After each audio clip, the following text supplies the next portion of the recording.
What if you find the perfect house to buy, but it turns out that the owner is in bankruptcy? Today I'd like to talk about a few things to consider when you are looking at purchasing a property from an owner in bankruptcy. Hi, I'm Julia Way, a real estate attorney here at the law offices of Peter and Brewer.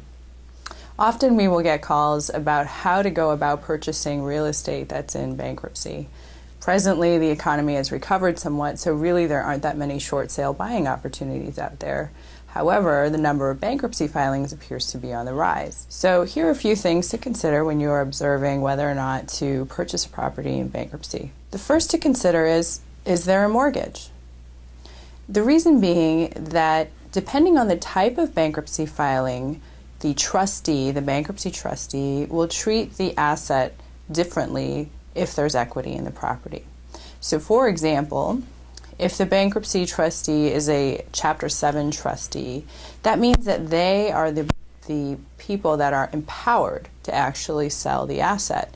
And so they go through an analysis about whether or not to liquidate the asset, and that includes factoring the homestead exemption, whether that applies, and whether or not there's equity above and beyond that would pay off other creditors in the bankruptcy estate.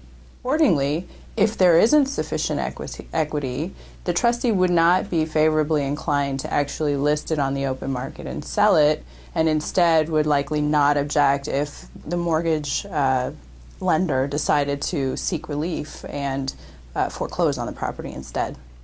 The other thing to consider is if the bankruptcy filed is actually a Chapter 13.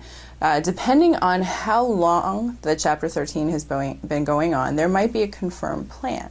So one of the things to evaluate is whether or not the debtor even has the power to sell the asset, or if the asset has already been provided for, the sale of the asset has already been provided for through the Chapter 13 plan. To learn more about our firm and to read other articles written by our attorneys, please visit www.brewerfirm.com.